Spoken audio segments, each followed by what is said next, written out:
दिल्ली शहर में राहुल नाम का एक आदमी रहता था। राहुल को अखबार पढ़ने का बहुत शौक था। जब तक राहुल अखबार ना पढ़ ले वो सुबह टॉयलेट तक नहीं जाता था। उसकी इस आदत से उसकी पत्नी रीमा भी बहुत परेशान थी। एक दिन रीमा सोकर उठती है। राहुल परेशान होकर इधर उधर घूम रहा होता है। रीमा राहुल से पूछती है, अरे क्या हुआ जी, इतने परेशान क्यों हो रहे हो, क्या बात है? रीमा की बात सुनकर राहुल गुस्से में बोलता है, देखो ना रीमा, सुबह के 8 बज गए लेकिन इस अखबार वाले को कुछ भी पता नहीं है। पता नहीं कहाँ मर गया। अब मैं टॉयलेट कैसे जाऊँ? मुझे तो आती भी नहीं बिना अखबार पढ़े। राहुल की बात सुनकर रीमा हंसने लगती है और बोलती है,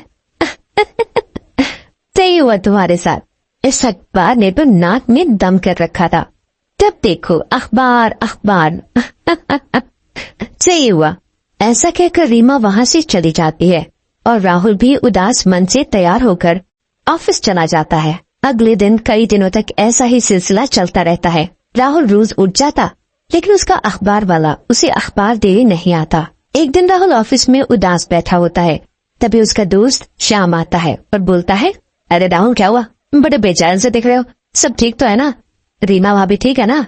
श्याम की बात सुनकर राहुल उसे सारी बात बताता है, जिसे सुनकर श्याम हंसने लगता है और बोलता है, बस इतनी सी बात, मैं कहूँ पता नहीं क्या हो गया।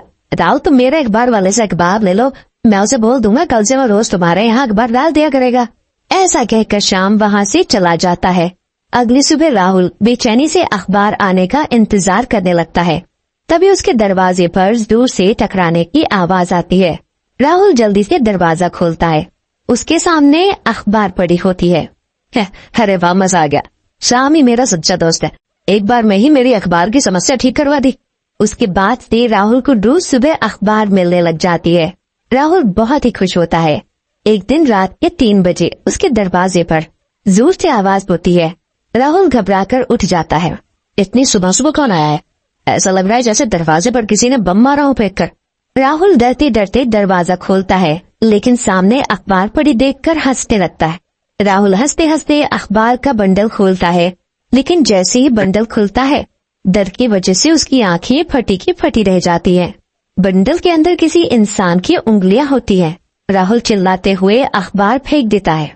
रीमा, रीमा जल्दी से बाहर आओ, देखो पता नहीं क्या क्या निकला है इसमें से, इस बंडल में से। राहुल की चीख सुनकर सीमा भी बाहर निकल कर आती है और अखबार के अंदर इंसानी हाथ देखकर डर जाती है। राहुल, ये तो इंसान के हाथों की उंगलियां हैं। हमें पुलिस को बताना चाहिए, पता नहीं कौन कर रहा है ये सब। नहीं रीमा, हम ऐसा नहीं कर सकते। अगर पुलिस को बताया तो वो बात का पतंगड़ बना देगी और हम दोनों को भी परेशान करेगी। ऐसा कहकर राहुल और रीमा अखबार को उंगलियों समेत अपने घर के पीछे बहने वाले नाले में फेंक देते हैं और जाकर सो जाते हैं। और जब राहुल की आंख खुलती है और वो दरवाजा खुलता है तो वहाँ एक नया अखबार पड़ा होता है। अरे ये अखबार कहाँ से आया? मेरा तो सर चकरा रहा है, पता नहीं क्या हो रहा है। ऐसा कहकर राहुल अखबार उठाता है और तैयार होकर ऑफिस चला जाता है। उसी रात राहुल और रीमा जब सो रहे होते हैं तभी दरवाजे पर जोर से आवाज आती है। राहुल और रीमा उठ जाते हैं। रीमा राहुल से कहती है, तुम रुको राहुल, मैं बाहर जाकर देखती हूँ क्या मामला है। ऐसा कहकर रीमा दरवाजा खोल देती है। वहाँ खून से सना एक अखबार पड़ा होता है। रीमा रोड पर निकल जाती है लेकिन उसे कोई नहीं दिखाई देता। तब तक राहुल भी आ जाता है। राहुल बहुत ही ज्यादा घबरा जाता है। ये सब क्या हो रहा है रीमा? मुझे बहुत घबराहट हो रही है, मैं क्या करूं पता नहीं। रीमा राहुल को संभालते हुए बोलती है, तुम घबराओ मत राहुल, मैं हूं ना तुम्हारे साथ। ये जो कोई भी है, तुम तक पहुंचने से पहले इसे मुझसे निपटना होगा। फिर रीमा और राहुल अंदर चले जाते हैं। अगली रात रीमा घर के बाहर ही चुप कर बैठ जाती है और अखबार वाले का इंतजार करने लगती है। रात के 2 बजे उसे एक परछाई दिखाई देती है। रीमा चौकन्नी होकर बैठ, लगता है ये वही है जो ऐसी हरकतें कर रही है। देखती हूँ क्या करता है ये। लेकिन वो परछाई सीधा उसके घर के सामने से निकल जाती है।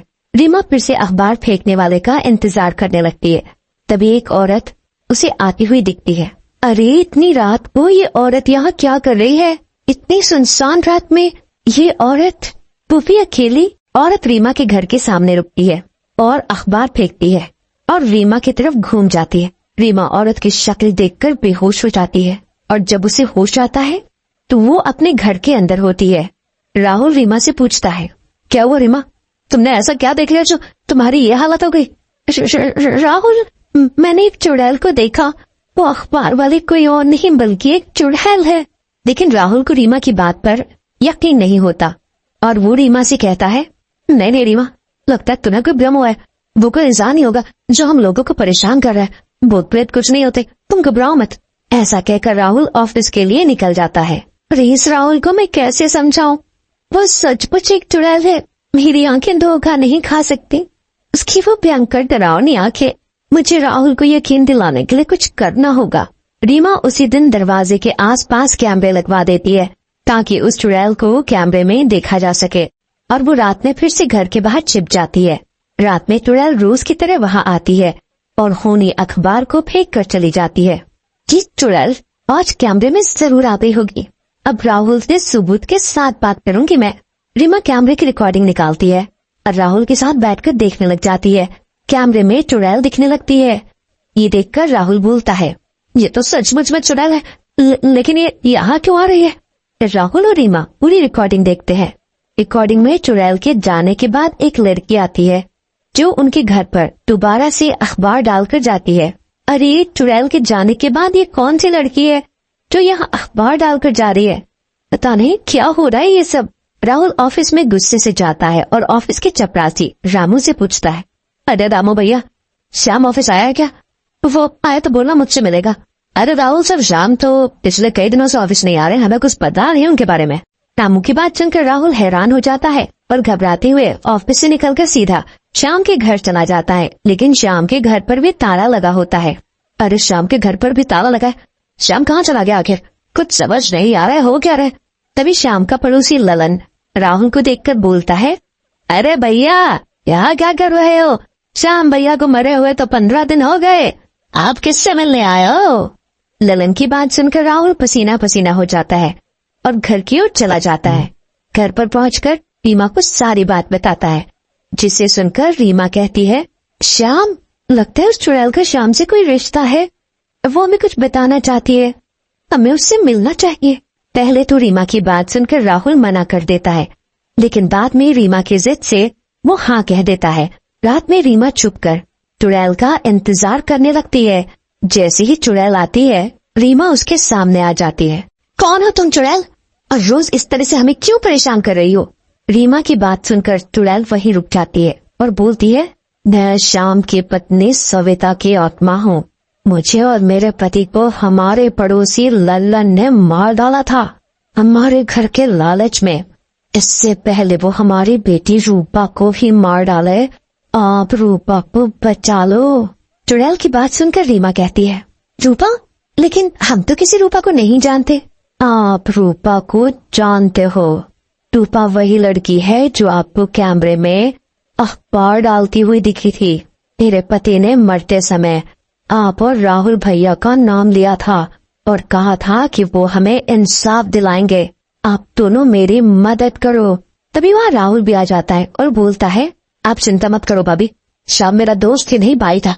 आपके साथ जो कुछ भी हुआ है मैं उसका बदला जरूर लूंगा, और रूपा की चिंता मत करो, आज से वो मेरी बेटी है। फिर चुड़ैल के बताए अनुसार राहुल पुलिस को सब बता देता है और पुलिस सारे सबूतों के साथ ललन को गिरफ्तार कर लेती है।